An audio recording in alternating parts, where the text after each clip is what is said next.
Fala galera, beleza? Sejam bem-vindos a mais um vídeo do nosso canal. O vídeo de hoje, vamos dar uma olhada no relatório do Habitat. Assim como no vídeo que eu fiz sobre o Urca, eu tive uma leitura similar aí, a mesma leitura no tocante a uma possível emissão a caminho. Então, bora lá pro relatório. Vou deixar minhas redes aqui, os links ficam na descrição. E para você que não é inscrito, se inscreva e bora conversar aqui sobre o relatório do Habitat e por que eu acho que deve ter uma emissão num futuro. Lembrando, assim como eu falei no Urca, não tem como precisar datas nem nada, mas, pelo que a gestão escreveu aqui, ela já deu pistas que deve acontecer. Então a gente consegue ver, vamos começar pelas informações gerais aqui. É um fundo de 726 milhões aí de reais de patrimônio, cota patrimonial 97, esse é um ponto interessante. Esse fundo é um dos únicos aí dos high yields que ainda estão mantendo ágil. Ele e o Urca mantém o ágil aí, o restante todos caíram, mas ele ainda mantém o ágil grande. O que é o ágil? É o prêmio em relação ao valor patrimonial. Então esse fundo tem um patrimonial de 97 e vem sendo negociado a mais de 110. Logo você está pagando aí um prêmio no valor justo desse fundo. A taxa de gestão e administração dele eu acho um pouquinho puxada, 1,10 mais 0,18, né? Tá quase praticamente 1,30 por ano.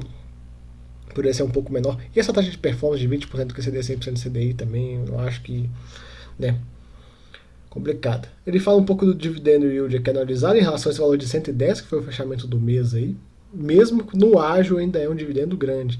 É um dividendo yield grande. Imagina para quem pegou, tá com esse valor no VP, ele vai conseguir, tipo, chega próximo dos seus 20%. E ele fala que o fundo distribuiu R$18,50 nos últimos 12 meses. O que eu falei, chega perto dos 20% aí para quem pegou no VP, para quem participa das emissões e tal.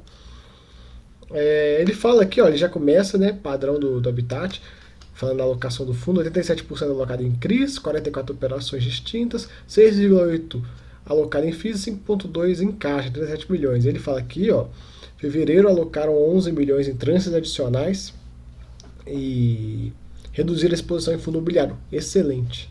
É o que eu venho sempre falando. Independente dos fundos investidos, fundo de CRI high yield tem que ter CRI, não tem que ter FII, né?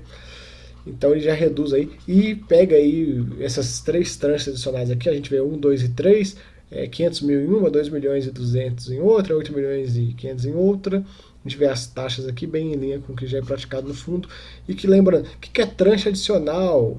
É quando você tem lá a operação dentro do seu portfólio, então o cara emite um CRI, o CRI tem várias séries, então você vai lá, compra uma parte, depois vem outra, ela tem que comprar outra, são as parcelas, né? Você comprou tipo parcelado. Ele falou da distribuição, R$1,30 por cota, que em relação ao patrimonial aí dá um yield muito bom, tá perto de 1,35 aí. Ele coloca até o dia 11 de março, o fundo realizou investimentos no CRI, valores de 28 milhões, duas novas operações de CRI. Com isso, no dia 11 o fundo tinha 91,91% do seu PL alocado em CRI, 6,75% alocado em FIIs e 1,34% em caixa. Então lembra, no início ele falou aqui, 37 milhões em caixa, liquidou aí. E eles colocam, nesse momento temos um pipeline de 164 milhões em 7 novas operações, com a taxa de CRIs com taxa média de 7,75% mais inflação, ou 5% mais CDI. E 227 milhões em tranches adicionais, que já constam em portfólio, devem ser liquidados conforme o avanço de obras e vendas. Desse pipeline, 118 milhões de liquidação prevista até o final de junho. Logo, o que a gente consegue fazer dessa leitura aí? Tem que ter uma emissão. Ele tem que liquidar esses 118 milhões aqui e ele não tem dinheiro em caixa, por exemplo, tem 10 milhões em caixa. Logo, a gente imagina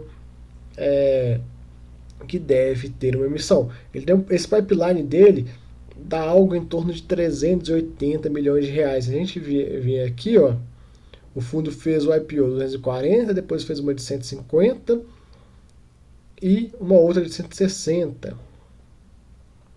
E aí ele fala a terceira emissão de cota, 198 milhões aqui. Então, tem aí essas emissões que o fundo fez e hoje o fundo tem aí quase 1 bi de patrimônio. Certamente vem uma nova emissão para fechar esse 1 bilhão de patrimônio. Outro ponto também que me leva a crer a emissão, aqui ó, esse fato relevante, eu fiz vídeo no canal, XP comprou aí a gestora, quando ele até para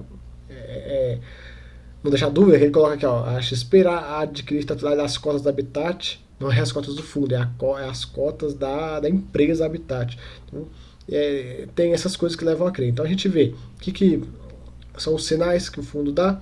Ele começa a falar que o caixa acabou, que tem pipeline, e mostra isso, ó, liquidações até final de junho. E o ágio. Lembra no vídeo do Urca eu falei essas coisas. Quem viu o vídeo do Urca viu. É basicamente os mesmos sinais. O gestor aqui, quando ele bota isso no relatório, ele está dando sinais, está falando, ó, vem emissão aí, hein? Vem emissão, se prepara aí. Tá falando isso. Ele não vai escrever de forma clara isso, mas ele vai dar sinais.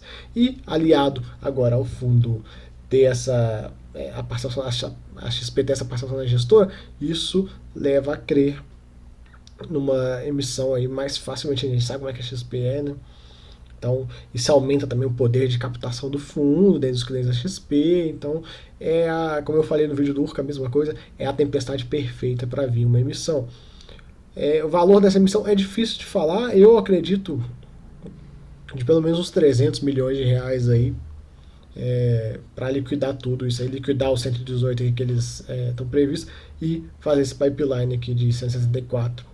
Fica legal, né? Aqui tem os acompanhamentos de visitas e tal, legal, né? Isso. Um fundo de CRI não é só uma sala lá na Faria Lima, lá não. Tem que ir ver, tem que ir lá em loco. E eu marquei aqui, não vou passar de forma detalhada por isso, mas o único ponto que eu marquei, ó, obra bem avançada, obra final, estágio final de conclusão. Um outro aqui, ó, atualmente a obra está 78,4% concluída. Por que eu estou falando disso? Porque quando a obra termina, finaliza-se aquele risco de obra, né? Então, é um ponto interessante quando você está investindo em CRIs que já estão aí com o estágio de construção bem avançado. A DRE dele, a gente vê aqui um ponto que eu quero comentar, ó, o único praticamente, despesas dele, a distribuição o resultado por cota de 1,13, distribuiu 1,30 e a gente tem que ver aí essa conta fechando. A gente vê que em outubro aqui teve um volume grande, né? E vamos ver o que vai acontecer, como é que vai ser. O que a gente vê aqui, ó, outubro volume grande, novembro distribuiu mais do que gerou, dezembro idem, janeiro teve 3 centavinhos e em fevereiro existe um gap aí de 17 centavos. Então ele não traz pra gente aí nenhum valor do que está de reserva e tal. Isso dificulta um pouco a análise. Eles poderiam colocar pra gente de forma clara, né, quanto que está na reserva, pra gente saber, conseguir calcular aí para ver quanto que vai acabar essa reserva e para onde vai o dividendo do fundo. Seguindo aqui umas tabelas de dividendo e tudo, dividendo yield e tudo mais de título de curiosidade. Aqui um pouco da análise da carteira dele, a gente consegue ver os ativos, ó, o grosso está em CRI, uma parcelinha de nada em fundo imobiliário, um pouquinho em liquidez, diversificação por segmentos, a gente vê bastante loteamento. Loteamento e propriedade, multipropriedade são os dois mais arriscados aí. E tá aqui, a gente consegue ver, o foco está no loteamento. A diversificação por securitizador, achei legal marcar isso, porque a gente vê que tem vários securitizadores diferentes. Isso é bom. Tem que ter uma diversificação, inclusive nesse setor. Taxa, a gente vê taxa média aqui dos CRIs, IPCA mais 10, 70% do patrimônio, IGPM mais 10, 6%, CDI mais 4,79%, 4,36% do patrimônio do PL do fundo aí. Onde estão os CRIs aí, distribuição geográfica deles. Aqui ele mostra um pouco das estratégias. Já falei bastante disso, né? Estratégia core é o que o fundo vai ter de carrego, vai levar. Estratégia tática, giro, que ele vai pegar, vai comprar, vai carregar pouco tempo e vai se livrar logo depois, seja com CRI, seja com cota de fundo imobiliário. Liquidez é caixa, propriamente dito. A carteira dele está aqui. O que eu quero comentar com vocês, Essas 4 posições com acima de 5% aí, o restante tudo abaixo, bem legal, bem distribuído. Só essas aqui que estão um pouquinho acima aí do que eu julgo como o ideal, mas visto o restante do fundo aí extremamente diversificado, é bem de boa. Aqui as estratégias que eu falei, né? A questão da estratégia tática, ó, tem os FIIs que ele quer fazer giro, um pouquinho de CRI também. E a liquidez que tem fundos imobiliários no meio também. E um pouquinho em tesouro. Aqui os CRIs dele de forma isolada, não vou passar por eles. Esse fundo ele tem um relatório de risco, então quando sair o relatório a gente pega e olha cada CRI com um relatório de risco. Então galera, é isso que eu tenho para trazer aqui para vocês. Tá aqui as próximas liquidações deles, ó, do pipeline, a gente vê que ele tem várias liquidações e não tem dinheiro em caixa para fazer elas. Então vamos ver aí se eles vão chamar a emissão, quando é que vai ser, se vai ser mês que vem e tal, não dá para precisar. Eu imagino que seja em breve, justamente por esse pipeline aqui, ó, que a gente tem que ver essas liquidações que ele tem que fazer. E é isso que eu tenho para falar sobre o Habitat. A questão de liquidez dele aqui, que ele coloca no finalzinho, é boa, não tem que preocupar não. E é isso, galera. Fica aí o relatório do Habitat 11, um fundo aí dos raios que a gente tem. Para mim, ele e o Urca são os dois ainda que estão mantendo uma qualidade legal aí no relatório, transparência e tudo mais. Fechou? Espero que vocês tenham gostado. Até a próxima. Fui!